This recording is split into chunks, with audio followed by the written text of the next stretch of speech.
कौन लोग बजवाते हैं? आप देखिएगा फॉरवर्ड लोगों को, गैर मुस्लिमों में जो राजपूत हैं, जो भूमियार हैं, जो पंडित हैं, वो लोग अपने बेटा बेटी की शादी में कभी डीजे नहीं बजवाएंगे जी।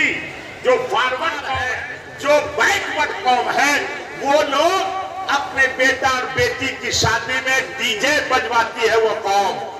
और वही रिवाज उन मुसलमानों में चला आया जो मुसलमान अच्छे खानदान से ताल्लुक नहीं रखते हैं, जो मुसलमान रसील खानदान से ताल्लुक रखते हैं, घटिया खानदान से ताल्लुक रखते हैं, वो लोग अपने बेटा और बेटी की शादी में डीजे बजवाते हैं। लेकिन जो शरीफ खानदान से ताल्लुक रखते हैं, जो अच्छे खानदान से ताल्लुक रखते हैं, खुदा की कसम वो कभी भी अपने बेटा और बेटी की शादी में डीजे नहीं बजवाते हैं। डीजे वो लोग बजवाते हैं जो सलील कौम से ताल्लुक रखते हैं, जो सलील खानदान से ताल्लुक रखते हैं। इसलिए कोई मुसलमान अगर अपने बेटा और बेटी की शादी में डीजे बजवाता है तो हम लोग समझ जाते हैं कि ये शरीफ खानदान का मालूम नहीं होता है, अच्छे खानदान का मालूम नहीं होता है। मेरे दोस्त, इसलिए याद रखिएगा कि जो शरीफ खानदान का नहीं होगा वही डीजे बजवाएगा।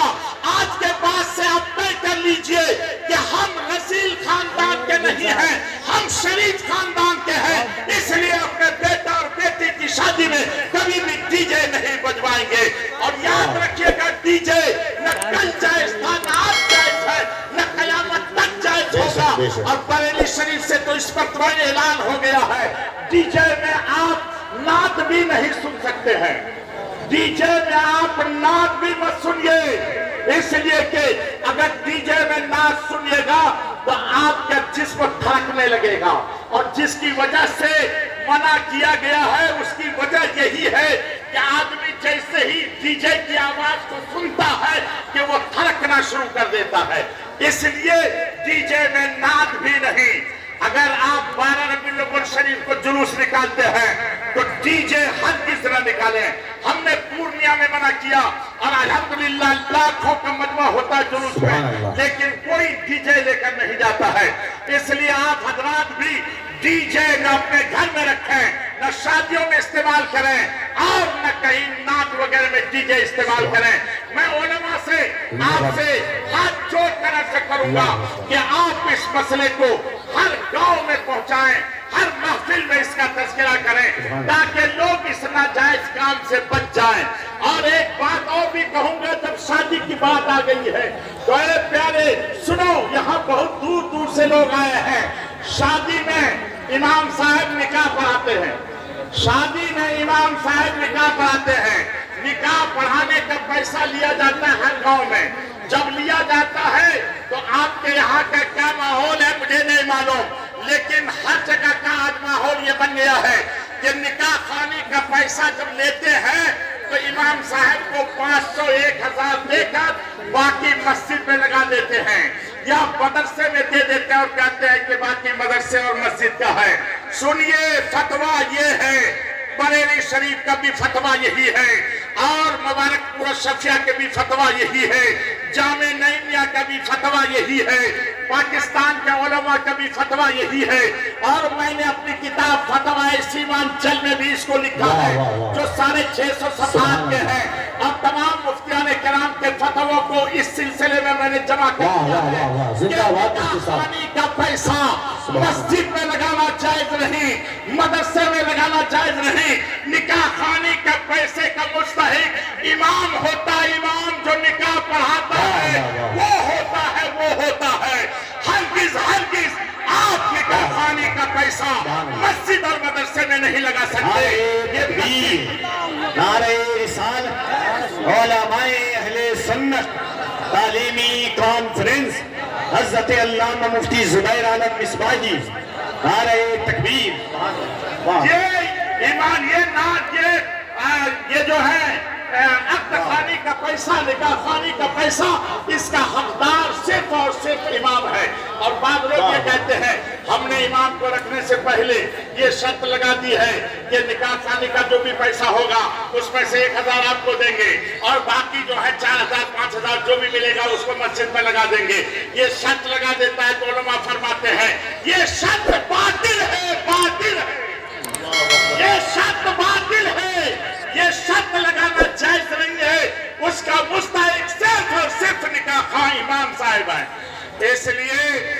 पैसा आज के बाद से ए मुतवल्लियों, ए सदर और सेक्रेटरियों, याद रखो, अगर आज से पहले तुमने उनके पैसे को ले लिया है तो फतवा यह है कि उन पैसे को लौटाओ, या फिर उन पैसे को लौटाओ, या फिर इमाम से माफी मांगो।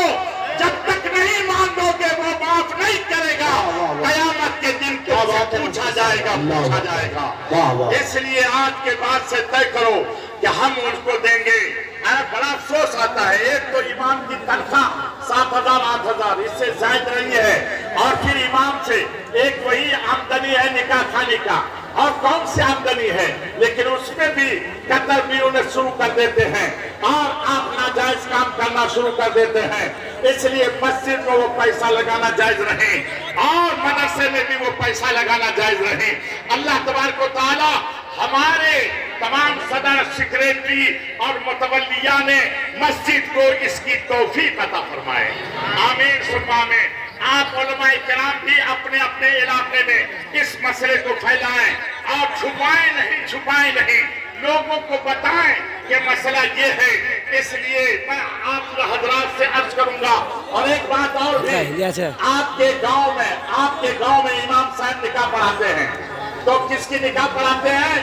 जो बारात आती है, तो बारात तो दूसरी जगह से आती है, और वो बारात जो आती है उसने आपसे 4 लाख रुपया नगद लिया है, मोटरसाइकिल लिया है, 4 चक्के की गाड़ी लिया है, 10 लाख रुपया लिया है, और वो आपके गांव से इतना रुपया लेकर गया।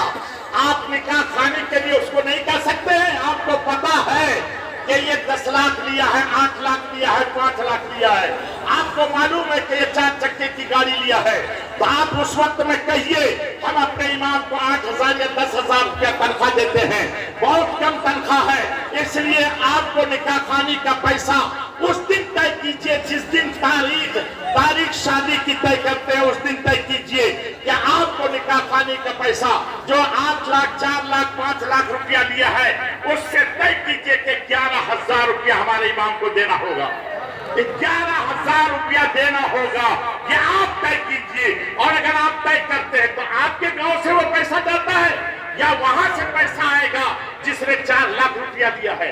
जब जिसने 4 लाख 5 लाख रुपया लिया है वो अगर 11,000 दे देता है तो क्या ये दुख है? इसलिए आपके लिए लाजिम है कि आप उनको तय कर दें कि जो 5 लाख 6 लाख लिया है 11,000 देना होगा, और अगर इससे कम लिया है तो 7 लाख 7,000 8,000, इससे कम निकाह खानी का पैसा मत दिलवाइए। इंशाअल्लाह तबारक व तआला अगर आपने ऐसा किया, आपका इमाम खुश हो गया, तो इंशाअल्लाह तबारक व तआला आपके इमाम के दिल से दुआएं निकलेगी और आपका मुकद्दर समझ जाएगा, मुकद्दर समझ जाएगा। अल्लाह तबारक व तआला आपको अपने इमाम की इज्जत की तौफीक अता फरमाए और उसके ख्याल रखने की तौफीक अता फरमाए।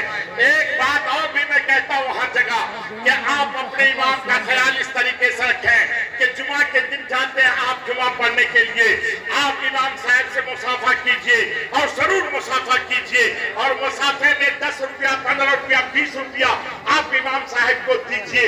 अगर आप देते हैं इस तरीके से तो उनकी आमदनी थोड़ी बहुत बढ़ जाएगी और उनका काम हो जाएगा। इसलिए आप जरूर मुसाफा किया कीजिए। मेरे दोस्त, एक बात मैं आपसे कहता हूँ, आपका पीर आपके गांव में आता है, बड़ी अच्छी बात है, आप उसकी कदर कीजिए, जरूर कदर कीजिए, लेकिन उससे पहले अपने ईमान की कदर कीजिए, उससे पहले अपने ईमान की कदर कीजिए। आप पीर, सबसे बड़ा पीर, खुदा की कसम सबसे बड़ा पीर आपके घर में आपका बाप है, आपकी माँ है, आपके बाप से आपकी माँ से बढ़कर कोई भी पीर नहीं है। अगर आपकी माँ सो तो सही, तुम्हारी माँ दूसरे के घर में बर्तन मांजती है, दूसरे के घर में झाड़ू देती है, और तू अपने माँ को 10 रुपया नहीं दे सकता, अपने पीर के मुसाफा में 100 रुपया देता है। खुदा की कसम, अगर तूने अपनी माँ को रुलाया है और तूने अपने पीर को खुश करने की कोशिश की है, तो तेरा पीर भी खुश नहीं हो सकता। बल्कि अगर तू अपने माँ बाप को रुलाएगा तो तेरे अल्लाह के रसूल भी तुमसे खुश नहीं हो सकते। बेशक, क्या बात है। इसलिए अपनी माँ और बाप को पहले खुश कोशिश करो। माँ बाप का मकाम क्या है मैं तो उतने तफसील में नहीं जाता, सिर्फ इतना सुनो नौजवानों।